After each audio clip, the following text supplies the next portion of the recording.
નમસ્કાર મિત્રો, સ્વાગત છે ફરીથી એક નવા વિડીયોની અંદર। મિત્રો વાત કરવામાં આવે તો જેની જે રાહ જોઈ રહ્યા હતા તે ફરી આવી ન્યૂઝ આવી ચૂક્યા છે।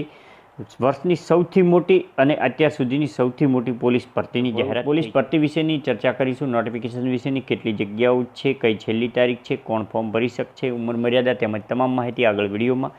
એની પહેલાં મિત્રો ચેનલ પર નવા હોય તો ચેનલને સબસ્ક્રાઈબ કરી લેવી, જેથી કરીને આવનારા વિડીયોની નોટિફિકેશન સૌથી પહેલાં મળી રહે।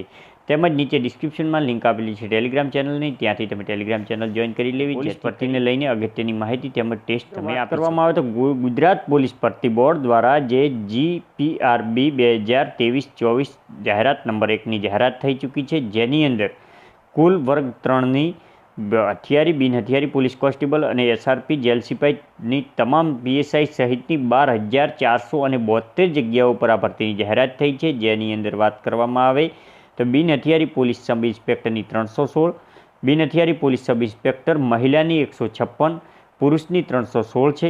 જ્યારે બિન હથિયારી પોલીસ કોન્સ્ટેબલ પુરુષ માટે 4422 જગ્યાઓ, બિન હથિયારી પોલીસ કોન્સ્ટેબલ મહિલા માટે 2178 જગ્યાઓ, બિન હથિયારી પોલીસ કોન્સ્ટેબલ પુરુષ માટે 2212 અને હથિયારી પોલીસ કોન્સ્ટેબલ મહિલા માટે 1090, હથિયારી પોલીસ કોન્સ્ટેબલ SRPF પુરુષની 1000 જગ્યા, જેલ સિપાહી માટે પુરુષની કુલ 1013 અને જેલ સિપાહી માટે મહિલાની 85, એમ કુલ 12,472 જગ્યાઓ પર આ ભરતીની જાહેરાત થઈ ચૂકી છે।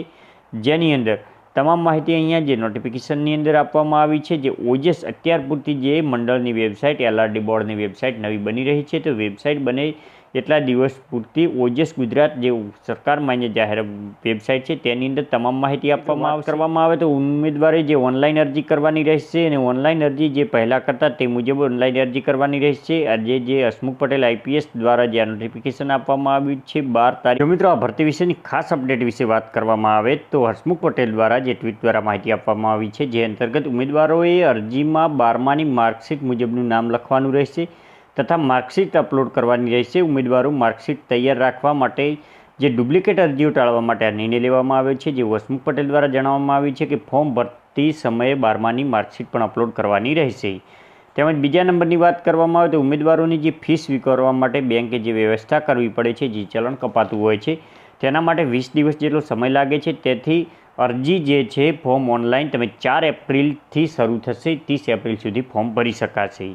ત્યારબાદ લોકરક્ષક તથા PSIની ભરતીની અરજી સ્વીકારવાનો સમયગાળો 4 એપ્રિલથી 30 એપ્રિલ સુધીનો રહેશે। શૈક્ષણિક લાયકાત સહિતના પ્રમાણપત્રો અરજી સ્વીકારવાની છેલ્લી તારીખ સુધીના હોવા જોઈએ। લોકરક્ષક તથા PSI ભરતીની વિગતવારની જાહેરાત 2-3 દિવસમાં વેબસાઇટ પર મૂકવામાં આવશે। તેમજ પોલીસ ભરતી બોર્ડની નવી વેબસાઇટ ન બને ત્યાં સુધી લોકરક્ષક ભરતી બોર્ડની વેબસાઇટ ઉપર ઉમેદવારો માટે તમામ વિગતો મૂકવામાં આવશે। આ ઉમેદવારોએ આ વેબસાઇટમાં જોતા રહેવું।